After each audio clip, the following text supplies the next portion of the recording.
Gloria a Jehová nuestro Dios. Bendita es su palabra por toda gracia, y en ella el mensaje de cada día, que hemos titulado Sufrir los pecados de otros es a causa de la justicia divina. Primera parte. Desnudos llegamos del vientre, desnudos nos vamos a la sepultura. Revelaciones en mi Señor Jesucristo, de principio a fin. El que quiera hacer la voluntad de Dios, conocerá si la doctrina es de Dios, o si yo hablo por mi propia cuenta. Escrito está: amados, se entiende por sufrir, sentir y padecer lo desagradable, vivir condiciones dañinas, tanto físicas como sentimentales y morales.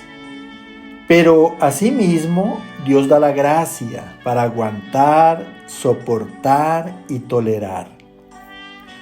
Escrito está en la primera carta a los Corintios, capítulo 13, del verso 4 al 8.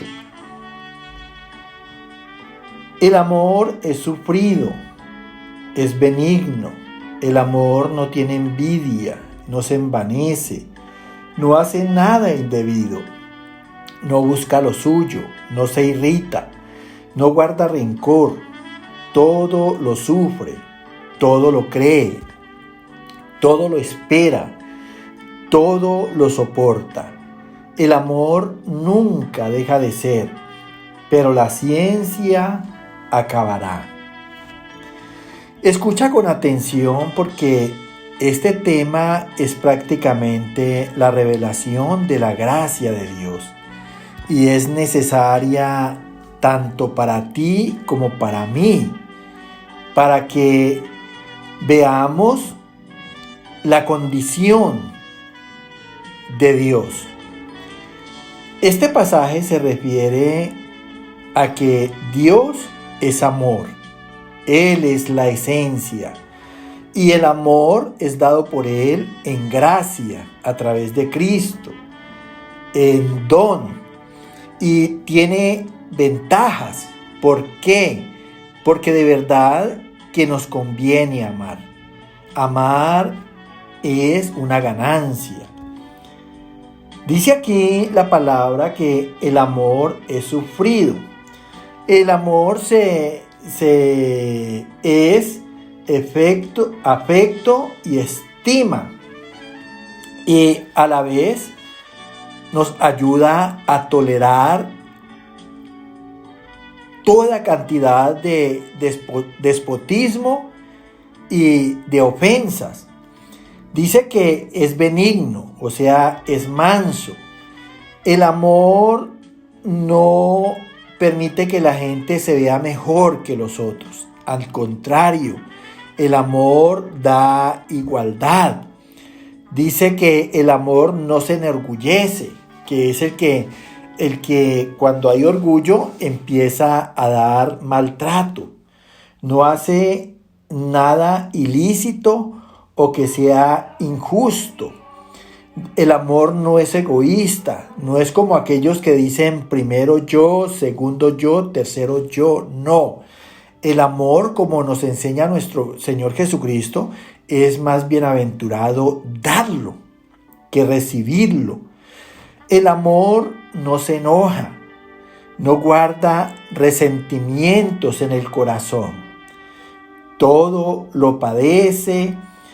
En el amor nosotros creemos que por Dios todo es posible.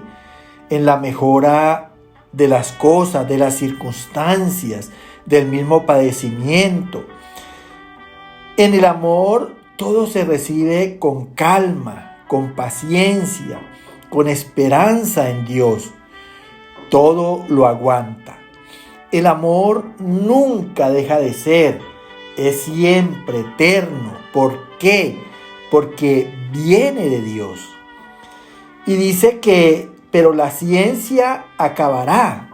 ¿Por qué dice que la ciencia acabará? Porque la ciencia del hombre en sus consejos, en su dirección, en sus caminos, no tiene efectividad. Mira cuántos años lleva de existencia el hombre, de siglos. Y así sea la psicología, sea la ciencia que se sea, los problemas siguen iguales. Nunca se mejoran. Cada día hay mayor corrupción, mayor violencia, más maldad.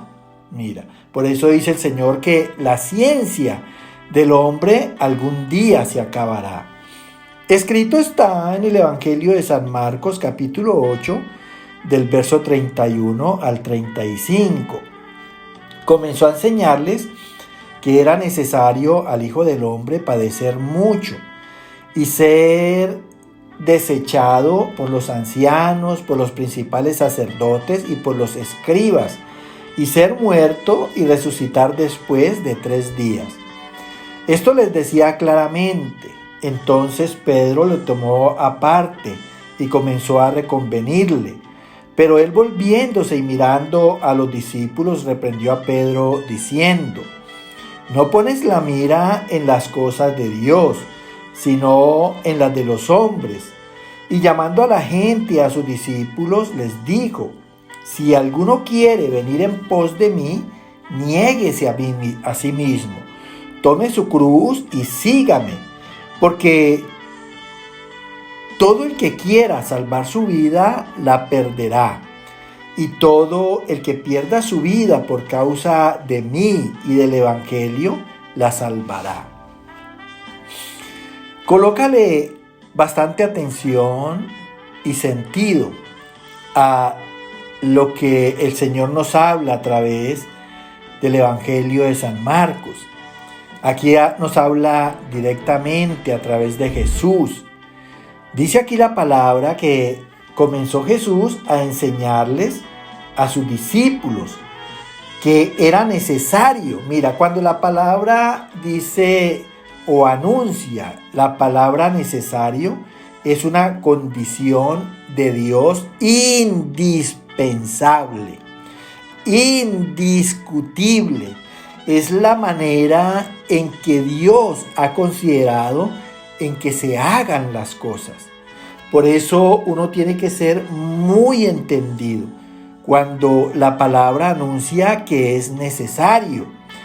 Y aquí dice que es necesario que al Hijo del Hombre, o sea, que Jesús padeciera mucho. O sea, que tomara el peso de sentir los agravios y las injurias a causa del pecado en la creación del hombre, y ser desechado por los ancianos, los sacerdotes y los escribas. O sea, a la misma manera del pecado, ser reprobado y menospreciado por los maestros en conocimiento de las sagradas escrituras. Y ser muerto, o sea, acabar con una vida de pecado. Quiere decir que el sacrificio de nuestro Señor Jesucristo en la cruz del Calvario por todos los pecadores, por todos nosotros, nos invita en ese sacrificio a terminar con una vida de pecado. Escúchalo bien, por favor, porque un cristiano no puede seguir pecando. Cada vez que peca es un llamado a acercarse a Dios y a recibir la gracia para vencer ese pecado. Dice, y resucitar después de 3 días, queriendo decir que hay que volver a la vida, pero en una vida nueva y en una vida que verdaderamente agrade y complazca a Dios. Sigue diciendo la palabra que esto les decía nuestro Señor Jesucristo claramente.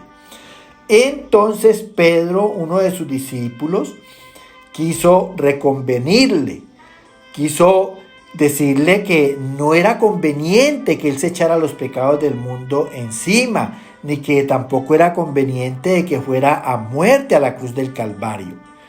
Pero nuestro Señor Jesucristo, mirando mirándolo y al resto de sus discípulos, reprendió a Pedro y le dijo: no pones la mira en las cosas de Dios, porque ya como te expliqué, cuando Dios considera algo es porque es una condición indispensable y así hay que hacerlo.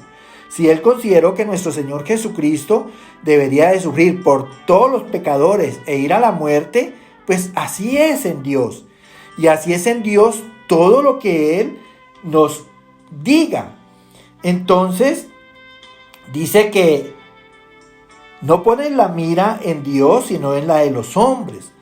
Acuérdate que Dios dice en la palabra que así como los cielos son más altos que la tierra, así son sus pensamientos y sus caminos, más altos que nuestros pensamientos y más altos que nuestros caminos. Dios tiene una manera muy diferente de pensar y de hacer las cosas. Por eso nos tenemos que acondicionar a su palabra. Escúchalo bien, por favor. Dice aquí que nuestro Señor Jesucristo, llamando a la gente, a sus discípulos, les dijo: si alguno quiere venir detrás de mí, niéguese a sí mismo, o sea, renuncie a su vida carnal, a la vida que tiene en ese momento, y tome su cruz, o sea, sacrifíquese en un sufrimiento por una transformación espiritual, porque esa transformación de carne a espíritu nos va a hacer sufrir mucho a causa del pecado, a causa de la manera en que lo tenemos que dejar. Y dice, imíteme, porque todo el que quiera salvar su vida, todo el que quiera librarse del pecado y de la muerte del pecado, dice, la perderá, porque la carne solamente se pondrá a vencer en el espíritu, que es la nueva vida que Dios nos quiere dar, una vida espiritual. Dice, y todo el que pierda su vida o deja de ser lo que es, renuncia al yo por causa de Cristo, entregándole la vida a Él y entregándose al Evangelio, la salvará. ¿Qué quiere decir? Va a recibir añadidura de días, de años y de eternidad. Escrito está en Marcos capítulo 9, verso 12. Como está escrito el Hijo del Hombre, que padezca mucho y sea tenido en nada.